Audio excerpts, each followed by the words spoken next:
आखिरकार याबा को वो रहस्य मिल चुका है जिससे ताकेशी को हराया जा सकता है, थंडर गॉड की तलवार। लेकिन यह तलवार अब याबा के काबू से बाहर होती जा रही है। इसकी ताकत इतनी ज्यादा है कि वह खुद धीरे धीरे एक डेमन में बदलने लगा है। अब तलवार को कंट्रोल करने के लिए याबा को उसी की आत्मा से लड़ना होगा, पर वक्त बहुत कम है क्योंकि ताकेशी को भी तलवार की खबर लग चुकी है और वह इसे हासिल करने के लिए निकल पड़ा है। अब सवाल यह है कि क्या याबा वक्त रहते इस शक्ति को मास्टर कर पाएगा या ताकेशी उससे तलवार छीन ले जाएगा। उधर ताकेशी काले मंत्रों का इस्तेमाल करके अपनी तलवार के जरिए 8 भयानक योद्धाओं को जिंदा कर देता है और उन्हें तलवार लाने का हुक्म देता है। वह उन्हें पश्चिम की ओर जाने को कहता है और उनके साथ कुछ डेमनों को भी भेजता है जो इस मिशन में मदद करेंगे। लेकिन ताकेशी साफ कह देता है अगर वे असफल हुए तो उनकी मौत तय है। इधर याबा मियामोटो के कहने पर लोटस लीफ की मदद से पानी पार करने की ट्रेनिंग कर रहा होता है ताकि वह तलवार की ऊर्जा को संभाल सके। लेकिन बार बार पानी में गिरने के बाद वह निराश हो जाता है और कहता है कि कोई भी उस पत्ते पर खड़ा नहीं हो सकता। तब मियामोटो उसे समझाता है कि जिस दिन मन और शरीर एक पंख जितने हल्के हो जाएंगे और हवा की तरह बहने लगेंगे उसी दिन वह ये कर पाएगा। वो कहता है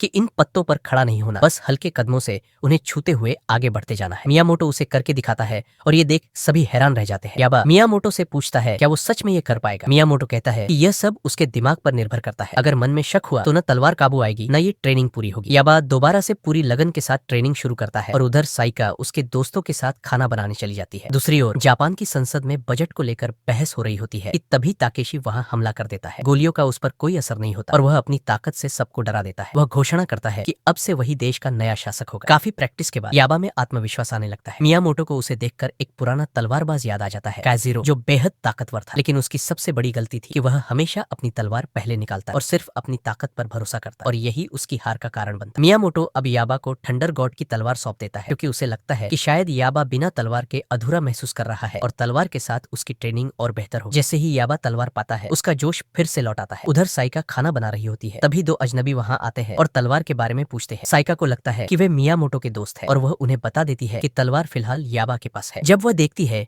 कि उनमें से एक को भूख लगी है तो वह उन्हें अंदर खाने के लिए बुला लेती है। इधर याबा भी भूख के कारण ध्यान नहीं लगा पा रहा होता। वहीं वो दोनों अजनबी खाना खाने बैठ जाते हैं, लेकिन लड़की बार बार मियामोटो के बारे में पूछ रही होती है। तभी याबा और मियामोटो वहां पहुंचते हैं और मियामोटो को लगने लगता है कि वह लड़की उसकी कोई फैन है, जिससे वह थोड़ा शर्माने लगता है। लेकिन जल्द ही मियामोटो को कुछ गड़बड़ लगती है और तभी उन अजनबियों में से एक अचानक याबा पर हमला कर देता है। वो दोनों बताते हैं कि वे ताकेशी के 8 ऑक्स में से है और उनके नाम है गैरोमियन और जुपो पोपोटोमस। ये नाम सुनकर साइका और याबा की हंसी छूट जाती है। जुपो गुस्से में आकर अपने डेमन सोल्जर्स को बुला लेता है, लेकिन याबा की हंसी रुकती नहीं और वो हंसते हंसते उन डेमन से लड़ना शुरू कर देता है। साइका हैरान रह जाती है और मियामोटो उसे समझाता है कि यही है याबा की असली ताकत। याबा की हंसी सिर्फ मस्ती नहीं, उसकी एक अनोखी फाइटिंग टेक्निक है। वो जानता है कि हंसी से दुश्मन को गुस्सा दिलाकर उन्हें कमजोर बनाया जा सकता है और जैसे ही सही मौका आता है हमला कर देना उसकी चाल है। मियामोटो जब याबा को लड़ते हुए देखता है तो उसे उसके अंदर एक सच्चा समुराई नजर आता है। उधर जुपो और गैरो भी अब मैदान में कूद पड़ते हैं, जिससे मियामोटो को भी मोर्चा संभालना पड़ता है। वहीं कुछ डेमन साइका पर हमला कर देते हैं, लेकिन टाइगर जो हीरो बनने के चक्कर में आगे बढ़ता है उससे पहले ही साइका खुद उन डेमनों का काम तमाम कर देती है। तभी लड़ाई एक नया मोड़ लेती है। गैरो याबा की तलवार को तोड़ देता है और थंडर गॉड की तलवार को अपनी जीभ से जकड़ लेता है। इससे याबा को झटका लगता है और वो तलवार को मियान से खींचकर उसकी शक्ति को दोबारा एक्टिवेट करता है। जैसे ही तलवार की ताकत खुलती है याबा फिर से एक डेमन में तब्दील हो जाता है। मियामोटो उसे रोकने के लिए उस पर वार करता है, लेकिन इस बार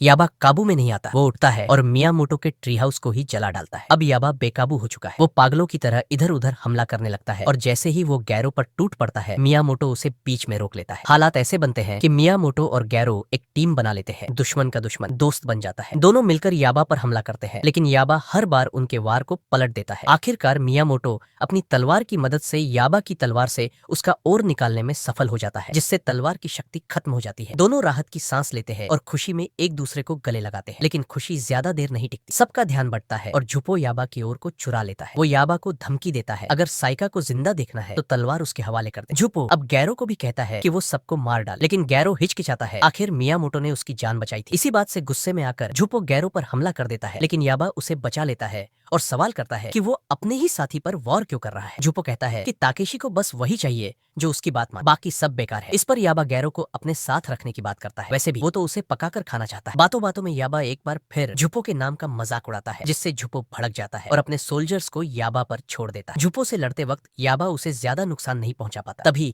वह अपनी तलवार को घुमाकर चक्री की तरह चलाने लगता है और इस बार डेमनों पर ऐसी वार करता है कि पेड़ तक कटने लगते हैं। अब याबा को इस फाइटिंग स्टाइल में मजा आने लगता है। जुपो ये सब देखकर डर जाता है और सोचता है कि वो याबा का ओर लेकर भाग जाएगा, लेकिन याबा उसे देख लेता है और अब वो निंजा हथौड़ी की तरह पानी पर चलना भी सीख गया है। याबा तलवार को घुमाकर झुपो पर हमला करता है और उसे बीच से काट डालता है। झुपो की असलियत सामने आती है, वो एक सांप बन जाता है। जहाँ मुझे लगा था कि शायद याबा उसे पकाकर खा जाएगा, वहाँ वो उसे छोड़ देता है। इस सब के बाद मियामोटो गैरो को अपने साथ रखने के लिए राजी हो जाता है। तभी सभी को खबर मिलती है कि ताकेशी ने जापान की संसद पर हमला कर दिया है। अब मियामोटो गैंड्रियो आइलैंड जाने की बात करता है, वही जगह जहाँ उसने कजीरो से लड़ाई लड़ी और जहाँ एक खास तलवार रखी है जो थंडर गॉड की तलवार जैसी ही है। मियामोटो को उम्मीद है कि वहाँ जाकर याबा कुछ सीख सकेगा, जिससे वह अपनी तलवार को कंट्रोल कर पाएगा। रात को याबा मियामोटो से पूछता है कि क्या वह तलवार को कंट्रोल कर सकेगा। मियामोटो कहता है पूरी उम्मीद तो नहीं, लेकिन उसके अंदर कुछ तो है, कुछ संभावना जिसे नकारा नहीं जा सकता। अगली सुबह सब गन आइलैंड के लिए रवाना हो जाते हैं, लेकिन उन्हें नहीं पता कि एक मधुमक्खी जैसे दिखने वाला रोबोट उनकी हर हरकत पर नजर रख रहा है। और अब याबा के पास ताकेशी के एक अपर मून का साथ है। क्या आगे चलकर याबा बाकी अपर मून को भी अपनी साइड कर पाएगा, या फिर ताकेशी अपने डेमन बन चुके फॉलोअर्स के जरिए याबा को खत्म कर देगा? मुझे तो लगता है कि ताकेशी के लौटने का कोई इरादा नहीं, लेकिन आप क्या सोचते हैं कमेंट में जरूर बताइए। और अगला एपिसोड वो तो अब आपकी स्क्रीन पर आ ही रहा है।